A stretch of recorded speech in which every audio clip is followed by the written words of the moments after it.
시청자 여러분 안녕하십니까? VOA 뉴스투데이 시작합니다. 조 바이든 대통령은 한국과 일본 방문을 통해 두 동맹에 대한 굳은 공약을 알리길 원한다고 미국 정부가 밝혔습니다. 또 바이든 대통령의 순방 기간에 북한의 추가 도발 가능성을 거듭 확인하면서 단호한 대응 의지를 밝혔습니다. 첫 소식 조은정 기자가 보도합니다. 조 바이든 대통령의 한국 방문 전날 미국 국무부와 국방부는 브리핑을 통해 바이든 대통령의 이번 순방 의미를 설명했습니다. 먼저 국무부의 네드 프라이스 대변인은 전화 브리핑을 통해 바이든 대통령은 한국과 일본 순방에서 북한 위협에 대한 단호한 대응 의지를 분명히 할 것이라고 밝혔습니다. He is in the region to send a message of solidarity with our partners.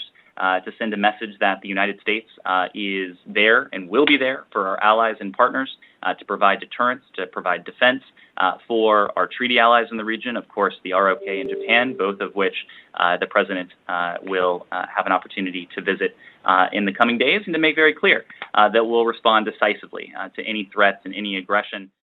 프라이스 대변인은 그러면서 대통령의 동북아시아 순방 기간이나 순방 직후 며칠 사이에 북한이 추가 도발에 나설 가능성에 여전히 우려하고 있다면서 북한이 ICBM 대륙간 탄도미사일 시험이나 핵실험에 나설 수 있다고 말했습니다. 존 커비 국방부 대변인은 바이든 대통령이 이번 순방을 통해 강압적인 중국을 주시하면서 한국과 일본의 강력한 조약동맹 공약을 알리기를 원한다고 밝혔습니다.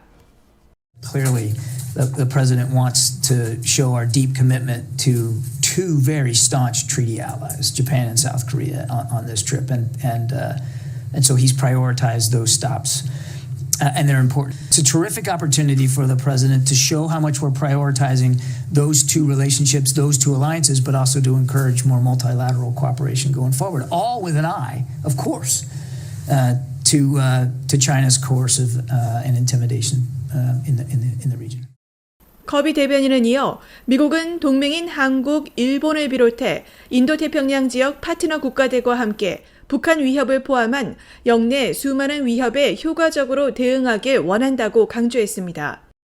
또 바이든 대통령 순방 기간 북한의 미사일이나 핵실험 등 추가 도발 가능성에 대해서도 재확인하면서 이 같은 추가 도발은 한반도와 영내에 실질적인 위협을 제기한다고 경고했습니다. With each test, they are trying to advance their program and their capabilities.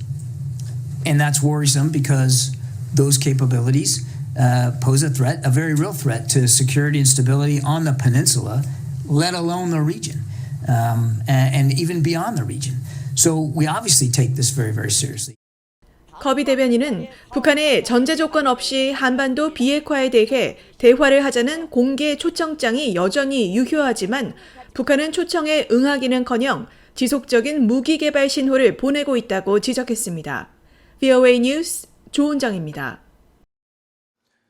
조 바이든 미국 대통령이 취임 후 처음으로 한국과 일본을 순방 중인 가운데 미국 공화당 상원 의원들은 바이든 대통령에게 인도태평양 지역에 대한 경제 전략 강화를 촉구하는 서한을 발송했습니다.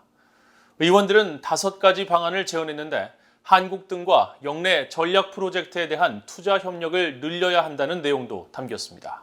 이조은 기자가 보도합니다.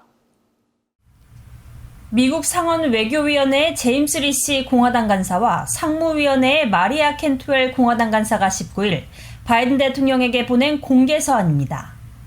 의원들은 인도태평양 지역에 대한 바이든 대통령의 관여는 미국의 영내 전략이 경제와 상업적 관여를 우선시한다는 점을 보여줄 중요한 기회를 제공한다고 강조하면서 바이든 대통령이 인도태평양 지역에서 더 강력한 경제 무역 어젠다를 추구할 것을 촉구했습니다.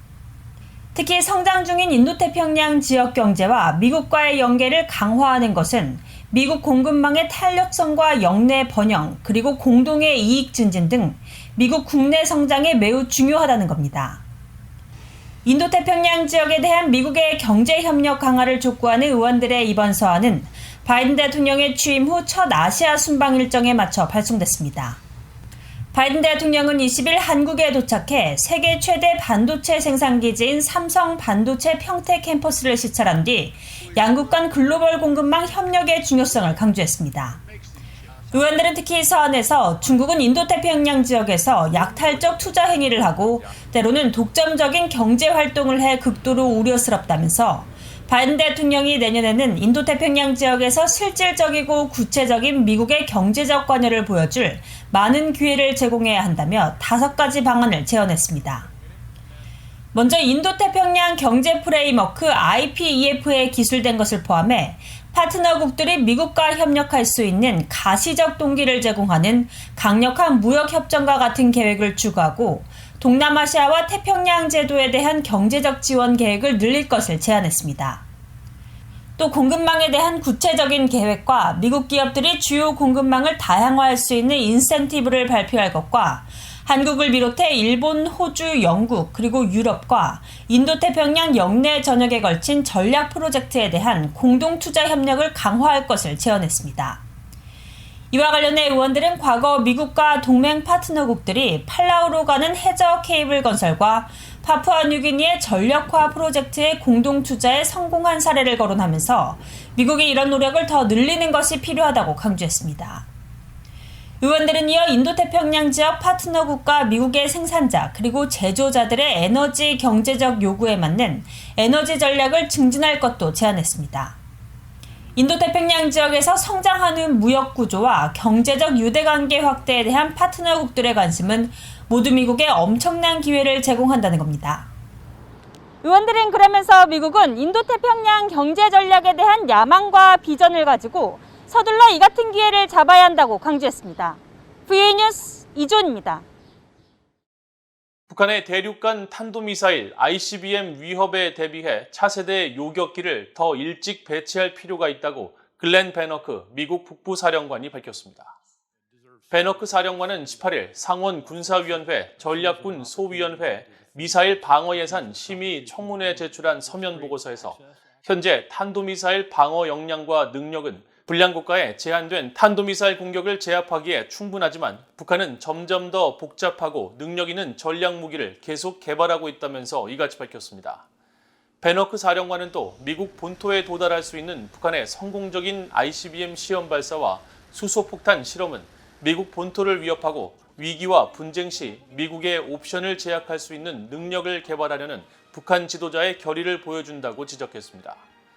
또 북한이 2020년 10월 신형 ICBM을 공개하고 지난해 10월 잠수함 발사 탄도미사일 SLBM을 발사한 사실을 상기시키면서 이런 움직임은 북한이 신형 ICBM 설계를 포함한 가장 능력 있는 무기 체계 시험을 곧 재개할 수 있음을 시사한다고 말했습니다.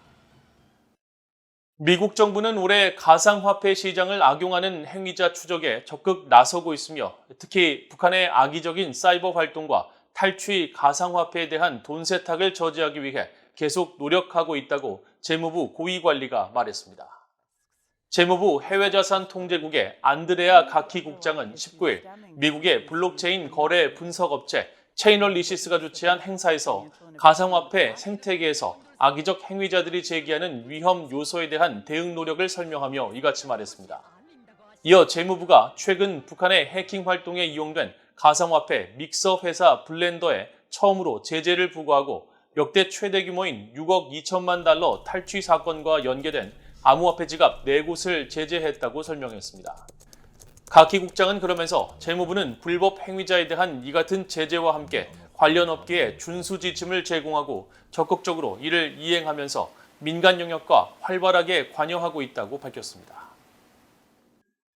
국제 백신 공급 프로젝트 코백스는 북한 내 신종 코로나 바이러스 발병 사태와 관련해 북한 정부가 요청하면 언제든지 백신을 지원할 준비가 돼 있다고 밝혔습니다.